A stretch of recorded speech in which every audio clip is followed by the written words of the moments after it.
Création et éducation aux images, une fabrique du regard de l'élève, le cas des associations Tifilm et Clair-Obscur.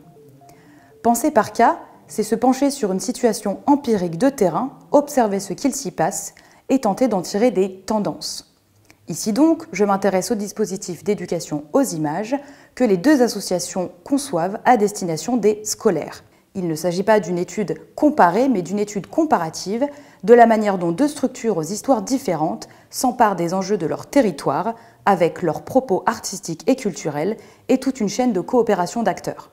Mélionnec, petite commune rurale de 400 habitants, en plein centre-Bretagne, une école, 3 classes multiniveaux pour une 60aine d'élèves, et voisine d'autres établissements scolaires comme le collège de Saint-Nicolas-du-Pélem ou le lycée de Rostronin. Rennes, métropole de quelques 500 000 habitants, une 50aine d'établissements scolaires. Tifilm, le geste documentaire de création. Travelling, le regard sur la chaîne de production cinématographique.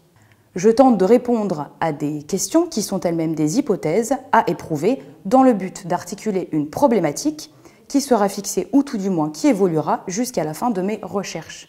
Ma démarche est donc hypothético-inductive. Grâce aux méthodologies propres à l'anthropologie de la communication, à la sociologie de la culture, à la linguistique, mon objectif est de faire état des discours et représentations, des pratiques artistiques et culturelles des élèves touchés par les dispositifs, de l'influence de leur capital socio-culturel mais aussi géographique, d'observer la manière dont ils s'emparent de ces dispositifs à travers ce qu'ils produisent et tenter d'en mesurer l'impact. Pour ce faire, mes outils sont à la fois qualitatifs et quantitatifs. J'utilise l'observation flottante et participante, l'entretien individuel, le focus group, mais également la passation de questionnaires et l'analyse de corpus. Les résultats ne sont pas toujours spectaculaires et l'exercice tient dans l'identification des petites choses. C'est par exemple Léa, 20 ans, qui m'explique qu'avant qu'elle n'entre en classe de seconde option cinéma au lycée de Dreux et qu'elle se rende au festival Travelling, ne savait pas ce qu'était un festival de films. Aujourd'hui, elle a décidé de faire ses études à Rennes plutôt qu'à Paris et elle a travaillé pour Clair-Obscur. C'est Zoé, 6 ans, membre du jury junior du même festival, qui me dit « Je veux devenir actrice, mais j'aimerais aussi travailler pour la protection de l'environnement ».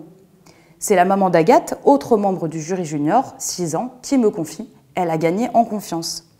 C'est Thomas, 15 ans, lors de la rencontre avec le réalisateur Philippe Baron, dans le cadre d'une résidence d'écriture en partenariat avec la Bibliothèque des Côtes-d'Armor et Tifilm, qui semble un peu ennuyé au tout début, défend à son professeur d'histoire « Non mais monsieur, ça sert à rien de lire le livre puisqu'il y a le film ». Et quelques temps après, demande au réalisateur « Mais en fait monsieur, il faut faire combien d'années d'études et qu'est-ce qu'il faut faire pour être réalisateur ?» Ou Alice de la même classe qui intervient « Je ne savais pas que les Américains avaient fait ça, mais ça ne m'étonne pas tant que ça ». Il semblerait donc que des leviers participent à la fabrication du regard de l'élève, un regard critique, un regard vers soi mais aussi vers les autres, l'engagement de l'établissement scolaire et de ses enseignants, la manière dont l'artiste va se positionner, la pratique, l'intensité et la durée dans le temps des projets et la valorisation par la restitution. 3 minutes, c'est très court, je serai ravie d'en discuter avec vous et je remercie le département des Côtes-d'Armor de soutenir ce travail.